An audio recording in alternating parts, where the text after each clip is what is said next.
Okay, so I got that stack put in that 3-inch frame. I was waiting for a receiver. It came in the mail today. I'm really liking the XM Plus has been my favorite for a long time. I love the XM Plus. I've done a bunch of different tests where I flew with the RXSR and then I flew in a different quad with the XM Plus, and the XM Plus went way further. Because I've seen people talking about that on Facebook, like saying that the RXSR gets way more range, but that's not what I've seen. And like I've shown before, the antenna that I use on my radio, it's really nice.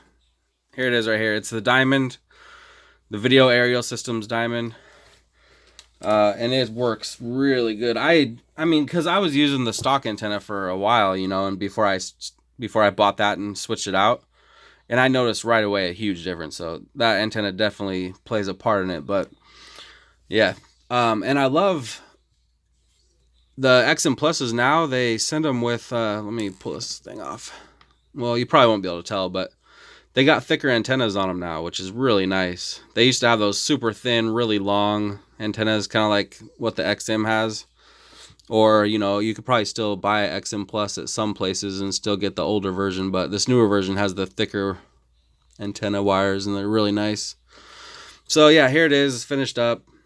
I put the top plate on upside down. People keep asking what frame this is. This is a 3-inch Alien style, and it's made by DroneRacingParts.com.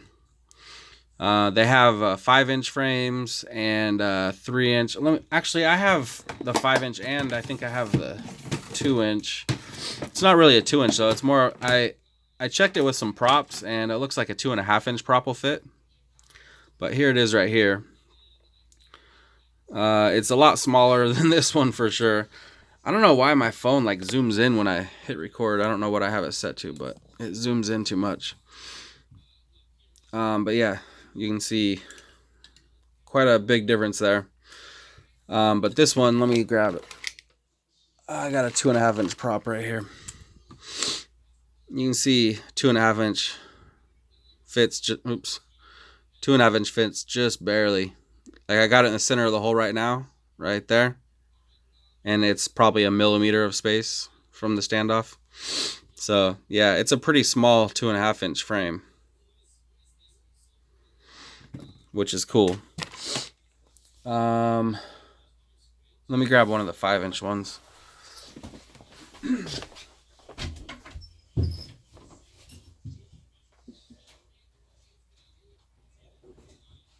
I'll grab one that I already finished up. I have 5 of them that I'm building, but here's one that I finished up already. Take this tape off here. Yeah, here it is. So they all look pretty much the same. Same style. But yeah, this is the 5-inch. It totally reminds me of like a Armatan F14B or F15.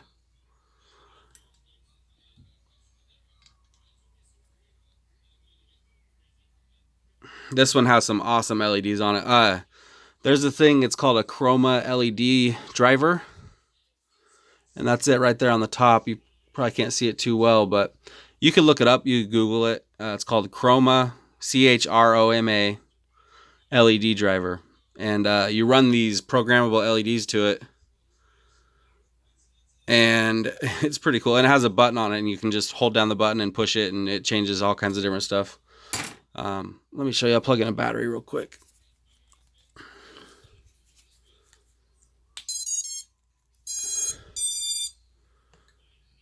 Turn off the light. They're pretty cool.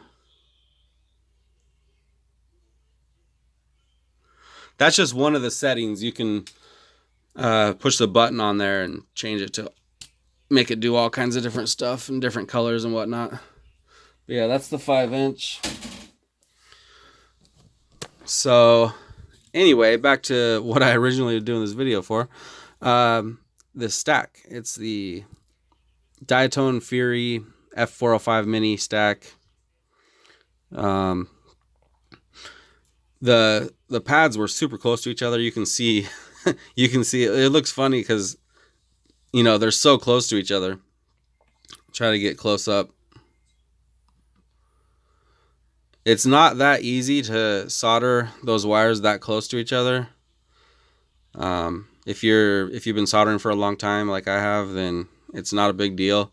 Especially if you've been soldering like Super S stack type stuff. Like here's one I got right here, 16 by 16. I mean, if you can solder those, then it's not a problem because it's pretty much the same spacing and same size pads, but not a big deal. Yeah, it turned out nice.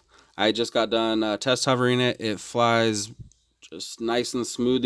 I love these motors so much. They're so notchy, but when you're hovering in the air, it's like super quiet. It's so crazy how quiet they are. They're awesome motors. I love these. The LEDs, I love those things. I've shown these already though, where they're not on unless it's armed. And actually, hold on a second.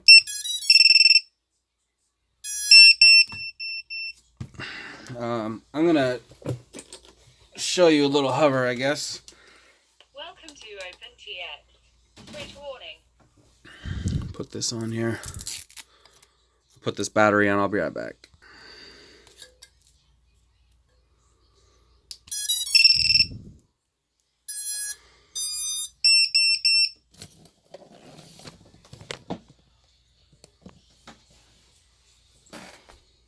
All right.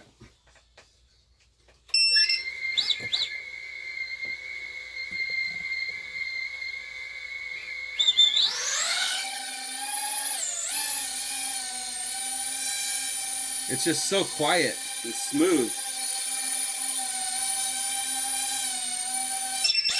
Ah, shit. Battery's dead.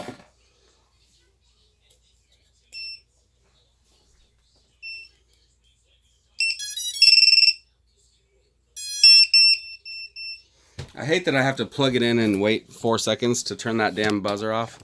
I guess it's gonna save your ass in the end though. But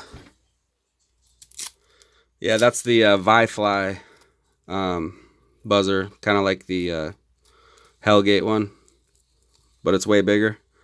You can see it in the back there. Takes up quite a bit of space.